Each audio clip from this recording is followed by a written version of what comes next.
Hi hello welcome to Bigg Boss Telugu season 8 special analysis by Paritala Murthy. Wild card entries అనేవి వచ్చేస్తున్నాయి. Wild card లో 8 మంది రాబోతున్నారు. ఆ 8 మంది ఎవరు అనేది మనం చూద్దాం. Number 1 anchor Ravi. Anchor Ravi ఖచ్చితంగా వచ్చే అవకాశాలు కనబడుతున్నాయి. యాంకర్ రవి సీజన్ 5 లో మనందరికి కూడా తెలుసు, బ్రహ్మాండంగా గేమ్ ఆడాడు. ఫస్ట్ లో కొంచెం ప్రియా నామినేషన్స్ అప్పుడు 3rd వీక్ 4th వీక్ ఆ పలకలు కొట్టేది ఉంటది కదా, అక్కడ కొంచెం రవికి నెగిటివిటీ అయినా, అంటే లహరి విషయంలో వాష్రూమ్ లో హగ్ చేసుకున్నాడని, ఇది ఎలా వెళ్తుంది అక్క, అసలు బయటికి ఎలా వెళ్ళిపోద్ది అని ఒక ఆవేదన చెందాడు. ఆ ప్రియా నామినేషన్స్ అనేది అక్కడ ఆ నామినేషన్స్ ప్రక్రియకి హైలైట్ అయింది. అది ప్రోమో కూడా బంపర్ హిట్ అయింది.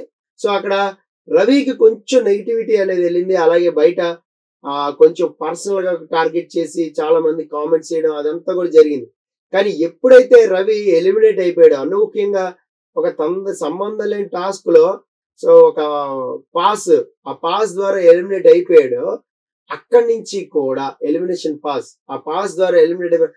అక్కడి నుంచి కూడా పాజిటివ్ రెస్పాన్స్ అనేది వచ్చింది. యాక్చువల్ గా యాంకర్ రవి సీజన్ 5 లో గేమ్ చూసినట్లయితే మనకి చాలా అంటే చాలా క్వైట్ గా, కామ్ గా, డీసెంట్ గా అలా వెళ్ళిపోతా ఉంది. Plus game ఆడించాడు. టాస్క్ లో ఎవరెవరు ఎక్కడెక్కడ ఆడించాలి, ఏ ఫ్రేమ్స్ అందంగా ఉంటాయి, ఎక్కడెక్కడ బాగుంటది, టాస్క్ ఆడడానికి ఫన్నీయెస్ట్ మూమెంట్లు ఏముంటాయి, స్కిట్స్ ఏముంటాయి అనేది బ్రహ్మాండంగా ఆడించాడు. సో రవి, అని మాస్టర్, శ్రీరామచంద్ర వీళ్ళతోనే ఎక్కువగా మింగిల్ అయ్యాడు.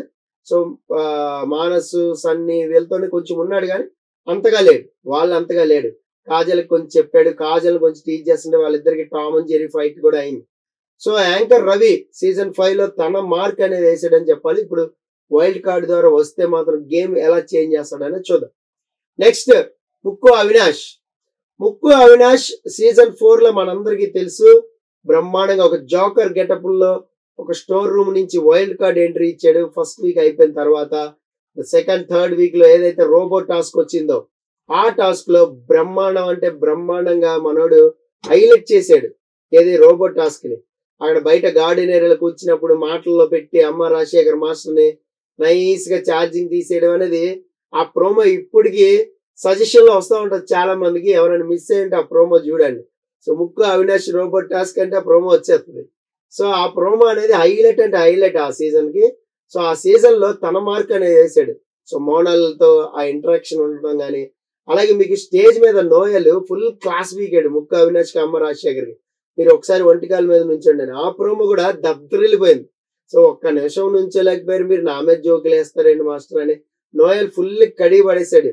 అప్పుడే ముక్కు అవినాష్ నువ్వు వెళ్ళిపోతే మమ్మల్ని బ్యాట్ చేసి వెళ్ళిపోవాలని ఫీల్ అవ్వ, కానీ అక్కడ తనదైన స్టైల్లో కౌంటర్ ఇచ్చాడు తప్ప కొంచెం జోకులు శృతి మించినవి కొంతమంది తీసుకున్నారు, కొంతమంది తీసుకోలేకపోయారు. అభిజిత్ అయితే స్ట్రైట్ ఫార్వర్డ్ చెప్పారు, మీరు జోకులు వేసుకోండి బట్ నా మీద వేయకండి అని. దట్స్ మోనాల్ కూడా చెప్పింది చాలాసార్లు, నువ్వు జోకులు వేసుకోగానే నా మీద వేయకండి. సో ఇలాగ ముక్కు అవినాష్ కూడా తన మార్క్ అనేది సీజన్ 4 లో చూపించాడు. సీజన్ 4 అన్నిటికంటే హైలైట్ సీజన్ అది బిగ్ బాస్ చరిత్రలోనే. మన సీజన్ 2 కౌశల్ మ్యాని ఎలా చెప్పుకుంటామో సీజన్ 4 కూడా సీజన్స్ అన్నిటికంటే హిట్ సీజన్ అది. సో నెక్స్ట్ హరితేజ సీజన్ 1 నుంచి రాబోతోంది. హరితేజ కూడా తన మార్క్ అనేది వేసింది సీజన్ 1 లో. బ్రహ్మాండమైన ఎంటర్టైన్మెంట్ అనేది ఇచ్చింది, ఒక హరికథ చెప్పడం కానీ. సో ఆ తర్వాత టాస్క్లు ఆడటం అసలు అన్బిలీవబుల్. ఒక టాస్క్ ఉంటది, ఫ్యాన్ కి ఎదురెళ్ళి గాలికి ఎదురెళ్ళి పెట్టాల్సి ఉంటది, ఆ టాస్క్ లో ఇరకదీసింది పర్ఫార్మెన్స్. అలాగే చాలా మటుకు లాజికల్ గా వర్కౌట్ చేయడం, సీక్రెట్ టాస్క్ బాగా ఆడటం. సో ఇదంతా కూడా హరితేజకి ప్లస్ పాయింట్ అయింది.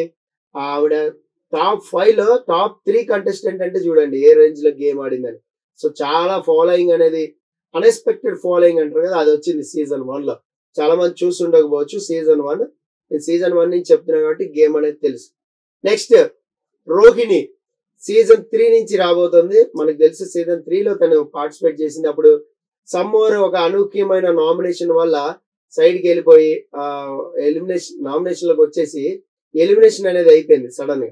సో రోహిణి మరి ఈసారైనా తను ఎలా చేస్తుంది ఏంటి, ఆ స్కిట్స్ బాగా చేస్తుంది, స్పాంటేనియస్ గా జోకులు వేయడం కానీ పంచ్లు వేయడం కానీ చేస్తూ ఉంటుంది, స్పాట్ లో స్పందిస్తూ ఉంటుంది అన్నిటికీ కూడా. సో దయ్యం టాస్క్ వచ్చినప్పుడు ఇది వచ్చినప్పుడు చాలా చాలా బాగా ఫన్నీగా అనిపించింది అప్పుడు. సో రోహిణి వచ్చే ఛాన్స్ ఉంది. అలాగే నెక్స్ట్ 5th కంటెస్టెంట్ మెహబూబ్. మనకు తెలుసు మెహబూబ్ సీజన్ 4 లో తనదైన మార్క్ వేసాడు. సో అఖిల్, సోహెల్, మెహబూబ్ వీళ్ళందరూ కూడా ఫ్రెండ్షిప్ తో ఉండి ఒక గేమ్ అనేది ఆడారు. మెహబూబ్ చాలా ముందుకు వెళ్ళాడు బట్ అనూహ్యంగా ఎలిమినేట్ అయిపోయాడు. ఆ ఎలిమినేట్ అయిపోతూ కూడా చాలా మంచి విషయాలు చెప్పాడు స్టేజ్ మీద. మెహబూబ్ కి అంత నెగిటివిటీ అయితే రాలేదు సీజన్ 4 లో. నెక్స్ట్ సీజన్ 7 నుంచి 6th participant Naini Pavani season 7 లో ఒకే ఒక వారం పాపం గేమ్ ఆడింది. ఒక్క గేమ్ బాగా ఆడింది. దట్టు శివాజీతో బాండింగ్ అనేది ఉండిండే. సో వెళ్ళిపోతుంటే శివాజీ కూడా చిన్న ఒక్క వారానికి అంతగా కళ్ళమని నీళ్లు పెట్టుకున్నాడు అంటే ఎంత బాండింగ్ ఏర్పరచుకుందో చూసుకోండి. సో దాన్ని బట్టి నైని పావని చాలా మంచి గేమర్. మరి వస్తే బాగుంటది, గేమ్ చూడొచ్చు మనం. మరి ఒక్క వారమే చూసాం కాబట్టి. నెక్స్ట్ ఇదే సీజన్ నుంచి టేస్టీ తేజ వస్తున్నాడు. టేస్టీ తేజ మన అందరికి తెలిసిందే, మస్తు ఫన్ చేశాడు. సీజన్ 7 లో అందరికి కూడా మింగిల్ అవుతూ అందరికి తన గేమ్ అనేది బాగా నచ్చేలా చేసుకున్నాడు. అలాగే అదే సీజన్ లో గౌతమ్ కృష్ణ కూడా ఉన్నాడు. గౌతమ్ నా బాడీ నా ఇష్టం అన్నాడు. స్టార్టింగ్ హైలైట్ అయ్యాడు. సో ఎక్కడి వరకు వచ్చాడు, ఆల్మోస్ట్ శివాజీని కూడా ఢీ కొట్టాడు. సో ఆ రేంజ్ వరకు కూడా వచ్చాడు. సో ఇది వైల్డ్ కార్డ్ ఎంట్రీ అనేది. ఇక్కడ వైల్డ్ కార్డ్ ఎంట్రీలో ఇప్పుడు మజా చూద్దాం. ఎవరు వెళ్ళిపోతారు, ఎవరు వస్తారు అనేది చాలా అంటే చాలా ఆసక్తికరం. అది మిడ్ వీక్ ఎలిమినేషన్ లో భాగం మనం ఆడుకుందాం. This is Paritala Murthy signing up. Bye bye. Hi hello, welcome to Bigg Boss Telugu season 8 special analysis by Paritala Murthy. So mid week వెళ్ళిపోయేది ఎవరు? మిడ్ వీక్ ఎలిమినేషన్ అని నాగార్జున వెళ్ళిపోతే సండే ఒక బాంబ్ అనేది పేల్చారు. అలాగే షేకింగ్ ఎలిమినేషన్ ఉండబోతోందా? మరి సీక్రెట్ రూమ్ సంగతి ఏంటి? సీక్రెట్ రూమ్ ఈ వారమైనా ఓపెన్ చేస్తారా? సో ఇవన్నీ కూడా మనం చూద్దాం. 24/7 టీవీకి స్వాగతం. మీరు ముందుగా ప్లీజ్ సబ్స్క్రైబ్ చేసుకోండి. సో సీక్రెట్ రూమ్ ఉందా లేదా అనేది ఇప్పుడు చాలా అంటే చాలా సోషల్ మీడియాలో అందరూ కూడా సీక్రెట్ రూమ్ ఉందా లేదా అనేది చాలా వైరల్ చేస్తున్నారు అనమాట. అసలు మెయిన్ పాయింట్ లకి మనం వెళ్తే 12 మంది బిగ్ బాస్ హౌస్ లోకి వైల్డ్ కార్డ్ ఎంట్రీస్ ఇవ్వబోతున్నాయా అంటే 12 మంది ఎవరు అని మనం చెప్పుకోవాలి. 8 మంది వచ్చే ఛాన్సెస్ అయితే కనబడుతున్నాయి. ఆ వైల్డ్ కార్డ్ ద్వారానే మిడ్ వీక్ ఎలిమినేషన్ అనేది ఉండబోతోంది అనేది ఒక సమాచారం. అయితే ఈ 8 మంది ఎవరు అనేది ఆల్రెడీ వీడియో పెట్టాం. అదైతే కంపల్సరీ చూడండి. సో ఇదే ఛానల్ లో ఉంటుంది. అయితే ఈ మిడ్ వీక్ ఎలిమినేషన్ ఉండబోతోందా, ఎవరు వెళ్ళిపోబోతున్నారు అనేది ఇప్పుడు చూద్దాం. ఫస్ట్ 3 డేంజర్ జోన్ లో ఉన్నారు. ఆ 3లో మనం చూసుకుంటే మణికంఠ, ఆదిత్య ఓం ఇంకా నైనిక, ఈ 3 డేంజర్ జోన్ లో ఉన్నారు. వీరిలోనే ఎలిమినేషన్ అవకాశాలు పుష్కలంగా కనబడుతున్నాయి. అయితే వీళ్ళలో కొద్దిగా మణికంఠ ఫ్యాన్స్ మేబీ మనీని సేవ్ చేసుకుందామని ఓటు వేసినా వేయొచ్చు. కొన్ని సైట్స్ లో అయితే మణికంఠ సేఫ్ జోన్ లోనే కనబడుతున్నాడు. మరికొన్ని సైట్స్ లో ఆదిత్య ఓం సేఫ్ జోన్ లో కనబడుతుంది.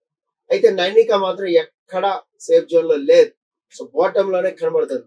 So maximum mid week elimination ఉంటే ఖచ్చితంగా నైనిక వెళ్ళిపోయే ఛాన్స్ అయితే కనబడుతుంది. నెక్స్ట్ ఇంకొకటి ఏంటి అంటే మణికంఠ మెయిన్ ఎలిమినేషన్ లో వెళ్ళిపోతాడా లేదా విష్ణుప్రియ, ఆదిత్య ఓం వీళ్ళు డేంజర్ జోన్ లో ఉన్నారు. మరి అది కూడా చాలా ఆసక్తికరం. విష్ణుప్రియ డేంజర్ జోన్ లో ఉండడం అనేది చాలా అంటే చాలా షాకింగ్ ఇది పరిణామం అన్నమాట. చాలా ఆసక్తికరంగా ఉంది. మరి ఇప్పుడు విష్ణుప్రియ, ఆదిత్య ఓమ, మణికంఠ. నిజానికి విష్ణుప్రియకి మంచి క్రేజ్ ఉండేది, కానీ తన గేమ్ తనే చేతులారా పాడు చేసుకుంటుందా అనేది అనిపిస్తుంది. ఎందుకంటే బిగ్ బాస్ హౌస్ నే పిచ్చ లైట్ తీసుకుంటుంది. టాస్క్ గెలిచినా ఓడినా, క్లాన్ గెలిచినా ఓడినా ఏముందిలే తొక్క అనే యాటిట్యూడ్ తోనే ఉంది. ఎక్కువ కాలం హౌస్ లో నిన్న కూడా నామినేషన్ ఏముంది, ఎక్కువ కాలం ప్రజలు ఆదరిస్తే ఉంటాం, లేదంటే ఇంట్లో ఉంటాం, వెళ్ళిపోతాం అన్నట్టే మాట్లాడుతుంది. పిచ్చ లైట్ గా ఉంది మాటల్లో. మనం చూస్తే మాత్రం మన చేతిలో ఏం లేదబ్బా, మన టాస్క్ ఆడిన ఒకటే, ఆడిపోయిన ఒకటే, కూర్చున్న ఒకటే, నుంచిన ఒకటే, హాట్ వాటర్ తాగిన ఒకటే, కాఫీ తాగిన ఒకటే, వాడితో గొడవ పడిన ఒకటే, గొడవ పడకపోయిన ఒకటే, ఈ రేంజ్ లో ఉంది. సో ఇలాగే ఉంటే ఎక్కువ కాలం హౌస్ లో సస్టైన్ అవ్వలేదు గ్యారంటీ. ఫైనల్ గా రిజల్ట్స్ ఒక్కసారి చూస్తే నిఖిల్, నబీల్, విష్ణుప్రియ, మణికంఠ, ఇక ఆదిత్య, నైనిక. సో వీళ్ళల్లో ఆదిత్య, నైనిక, మణికంఠ వీళ్ళు బాటమ్ లో అయితే ఉన్నారు. కొంచెం విష్ణుప్రియని అక్కడక్కడ సేఫ్ జోన్ లో కనబడుతుంది కాబట్టి ఓకే, సేఫ్ జోన్ లో వేసిన మెయిన్ వీళ్ళ 3 అయితే ఉన్నారు. ఒకవేళ డబుల్ ఎలిమినేషన్ అయితే ఖచ్చితంగా ఆదిత్య, నైనిక లేదా మణికంఠ, నైనిక వీళ్ళ మధ్యలో జరిగే అవకాశం ఉంది. ఇక్కడే మీకు ఒక పాయింట్ చెప్తే ఏంటంటే హిందీ బిగ్ బాస్ లో ఏం చేస్తారంటే స్వాపింగ్ ఎలిమినేషన్ అనేది చేస్తారు. అంటే వైల్డ్ కార్డ్ నుంచి 4 ఇంట్లోకి రావాలి అంటే అక్కడ హౌస్ లోంచి 2 బయటకు వచ్చేయాలి అని ఒక టాస్క్ పెడతాడు బిగ్ బాస్. హౌసింగ్ ఓటింగ్ అనేది జరుగుతుంది. ఇది హోస్ట్ ఆధ్వర్యంలో జరగచ్చు, లేదా సాటర్డే ఎపిసోడ్ లాగైనా స్వాపింగ్ అనే ద్వారా కూడా ఎలిమినేట్ అనేది జరగదు. ఆడియన్స్ కి మాత్రం ముందే ఎవరు ఎలిమినేట్ అవుతారు అనేది చెప్పేసి ఆ తర్వాత హౌస్ మేట్స్ ఓటింగ్ అనేది పిలుస్తారు. అక్కడే హౌస్ మేట్స్ ఓటింగ్ పెడతారు. ఇప్పుడు సపోజ్ హౌస్ మేట్స్ లో విష్ణుప్రియ వెళ్ళిపో, నైనిక వెళ్ళిపో అన్నారు అనుకుందాం. అప్పుడు విష్ణుప్రియ సీక్రెట్ రూమ్ కి వెళ్తుంది, నైనిక కూడా సీక్రెట్ రూమ్ కి వెళ్తుంది. అంటే వెంటనే ఎలిమినేట్ అవ్వదు. సీక్రెట్ రూమ్ లో ఉంచి వాళ్ళని కొత్త వాళ్ళతో స్వాప్ చేయమనే టాస్క్ అనేది హౌస్ మేట్స్ కి స్టేజ్ మీద కూడా పెట్టే ఛాన్స్ ఉంటుంది మిడ్ వీక్ వాళ్ళిద్దరు పంపు చేసి. సో మిడ్ వీక్ ఒకవేళ ఎవరైనా ఎలిమినేట్ అయిపోతే ఎక్కడికి వెళ్ళిపోయారు ఏంటి కంగారు ఏమో సీక్రెట్ రూమ్ లో ఉండే ఛాన్స్ ఉంటుంది. అందుకనే సీక్రెట్ రూమ్ ఉందా లేదా అనే చెప్తున్నా. ఇది బాగా వర్కౌట్ అయింది హిందీలో. లాస్ట్ టైం ఒక ముగ్గురిని అమ్మాయిల్ని మిడ్ వీక్ ఎలిమినేట్ చేశారు. బిగ్ బాస్ అనౌన్స్ చేశాడు, you are eliminated, you are eliminated, you are eliminated. ఒక్కోసారి ఒక సీజన్ లో ఏమైందంటే housemates mid week voting అనేది పెట్టారు తమిళ్లో. వాళ్ళు ఒకళ్ళు ఎలిమినేట్ చేశారు. వాళ్ళు వెళ్ళిపోయి సీదా సీక్రెట్ రూమ్ లో ఉంటారు. ఆ సీక్రెట్ రూమ్ నుంచి వచ్చి బయట హోస్ట్ ఒక హౌస్ మేట్స్ ప్రవేశపెడతారు వైల్డ్ కార్డ్. ఈ వైల్డ్ కార్డ్ లోపలికి రావాలి అంటే అక్కడ ఉన్న వాళ్ళు ఎవరైనా బయటకు వచ్చేది, లేదా ఈ అమ్మాయిని అయినా కానీ సీక్రెట్ రూమ్ లో ఉంది కాబట్టి ఈ అమ్మాయిని స్వాప్ చేస్తారు. ఇలా సమ్మోర్ ఎక్కడో అక్కడ ఒక పరిస్థితి అనేది సిచ్యువేషన్ అనేది క్రియేట్ చేస్తారు. ఆ పద్ధతి పెట్టే ఛాన్స్ అయితే కనబడుతుంది. ఇది బాగా వర్కౌట్ అయింది. దాని ప్రోమో సెన్సేషనల్ గా ఉంటుంది, డౌటే లేదు. వైల్డ్ కార్డ్ నుంచి నలుగురు లోపలికి రావాలంటే ఇంట్లోంచి ఇద్దరు బయటకు వెళ్ళిపోవాలి అనేసరికి కాస్త వణుకు పుట్టింది. అది కూడా నామినేషన్ లో ఉన్న వాళ్ళని తీయచ్చు, లేని వాళ్ళని తీయచ్చు. ఒకవేళ నామినేషన్ లో ఉన్న వాళ్ళనుకోండి నైనిక వెళ్ళిపోయే ఛాన్స్ ఉంటుంది, ఆదిత్యం ఛాన్స్ ఉంది, మణికంఠ వెళ్ళిపోయే ఛాన్స్ కూడా కనబడుతుంది. సో మరి చూద్దాం ఈ ఎంటైర్ సినారియోలో ఈ మిడ్ వీక్ ఎలిమినేషన్ ఎవరు అవుతారు ఏంటి అనేది మనం డీప్ గా అనలైజ్ చేసుకుందాం. This is Paritala Murthy signing off. By by.